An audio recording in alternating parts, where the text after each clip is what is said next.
पहले कि हम ब्रेक पे जाएं, मैं I would like to invite doctor Shabir Sinha साहब.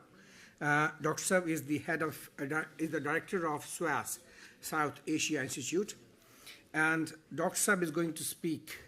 He's our host as well, and we are very grateful to Dr. Shbir Sinha. Thank you very much. And Dr. Sab is going to talk about, because director हैं, जानते हैं, बारीकी तक जानते हैं जो सूरत हाल चल रही है चैलेंजिंग टाइम्स के अंदर. He's going to talk about Hindutva to jihadism, comforting majoritarian politics in South Asia. Thank you very much, Dr.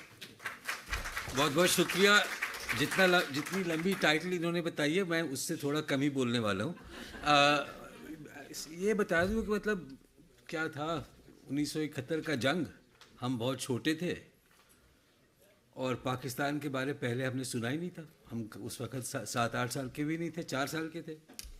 और रेडियो पे हर दिन एक अजीब व गरीब प्रोग्राम होता था जिसका नाम था कैदियों की आवाज़.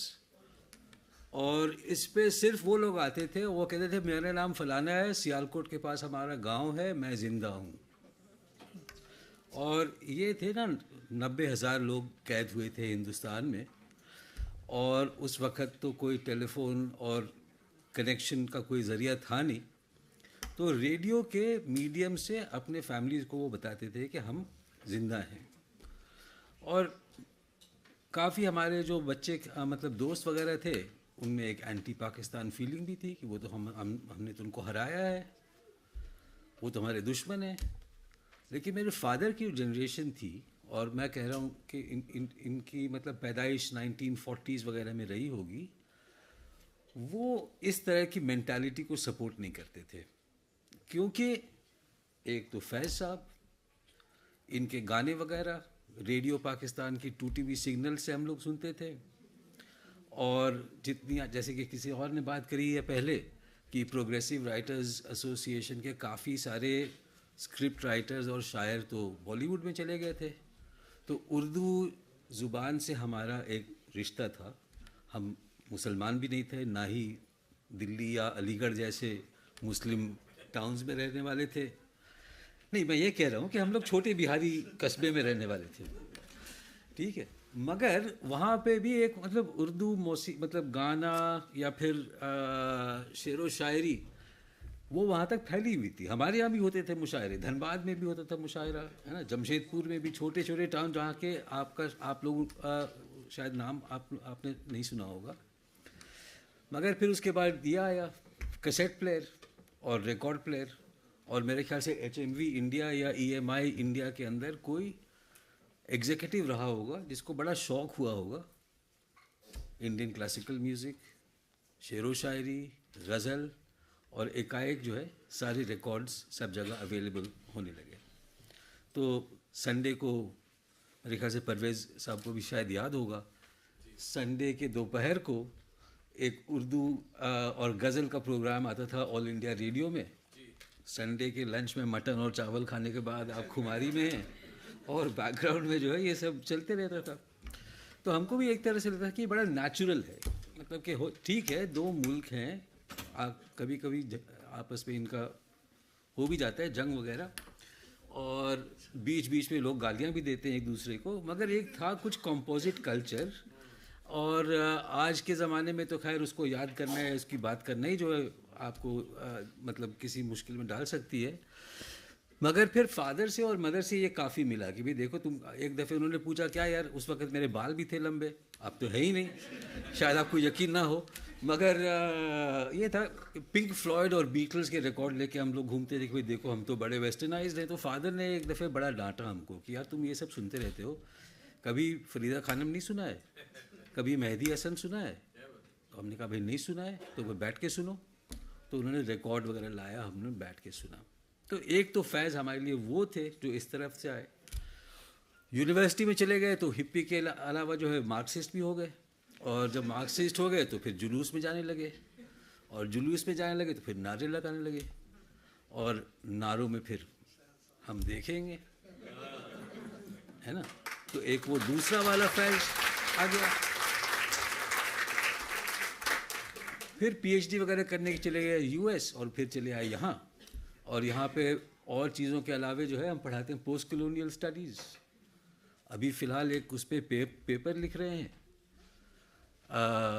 पाकिस्तान और इंडिया का क्या असर पड़ा था बाकी थर्ड वर्ल्ड पे। एक बड़ा अच्छा यहाँ पे हमने देखी एक तस्वीर, पाब्लो नेरूदा के साथ फैज़ इस तरह से खड़े हैं, और हमको याद आया कि एडवर्ड सईद के साथ इनका बड़ा अच्छा रिश्ता था।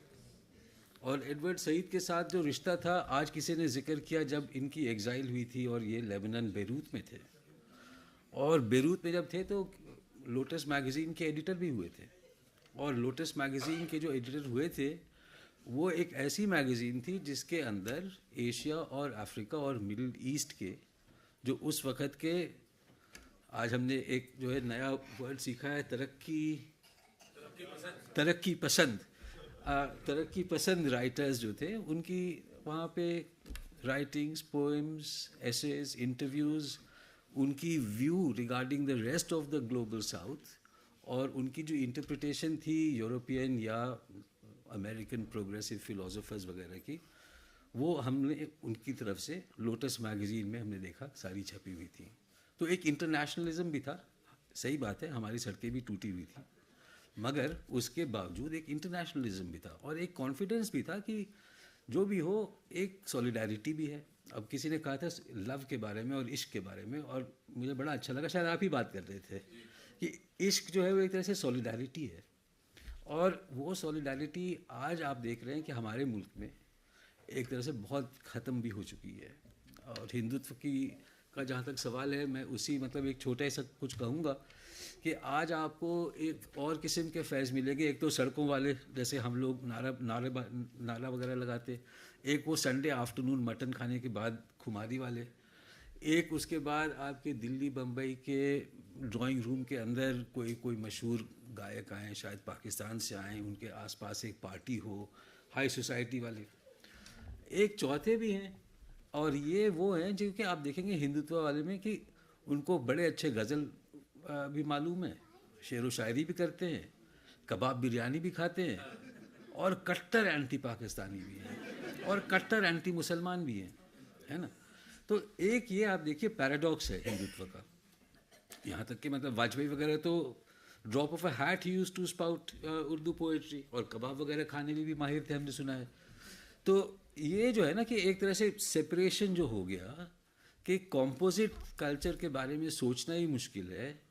आज अगर आप जा कर के दिल्ली में यूनिवर्सिटी में हम देखेंगे वगैरह करेंगे तो आपको अर्बन नक्सल, टुकड़े टुकड़े गैंग, शायद पुलिस उठा के ले जाए, शायद आपको बेल ना मिले, 5-6 साल आप जेल में रहेंगे। तो एक तरह से आउटलॉ कर दिया गया है बगावत को। और जो हमारी कल्चर्स के अंदर एक ऑलवेज फीलिंग थी कि यूथ जो है वो करता है बगावत, हालात ख़राब होते हैं तो लोग आते हैं बाहर, प्रोटेस्ट की एक कल्चर होती है। और हमारे काफ़ी सारे लिखने वाले, गाने वाले, शेर व शायरी करने वाले वो जेल के बड़े आदी भी हो चुके थे, और जेल के बाहर जो है उनके काफ़ी लोग फैंस भी हुआ करते थे। मेरे ख्याल से वो कल्चर अगर हम रिट्रीव कर पाए तो that will be a good thing. मगर आई थिंक किसी और ने कहा था कम से कम आपको कोशिश तो करनी ही पड़ेगी। I would like to thank the organisers, ख़ास करके आसिम शाह साहब ने मुझे यहाँ पर बुलाया था, और असद शोएब साहब ने, I think he is on a plane to Kenya as we are speaking. तो उनकी वजह से हमने इस फेस्टिवल को यहाँ पे होस्ट किया। I would like to thank them for the privilege of doing so. आप लोग यहाँ पे आए, हमें बड़ा अच्छा लगा, और हम इसी कोशिश में रहेंगे कि इंस्टीट्यूशनली हम फैज़ फेस्टिवल को यहाँ पे इस तरह से होस्ट कर पाएँ कि सालों साल आप यहाँ पे आएँ और आपके साथ रहें। बहुत बहुत शुक्रिया।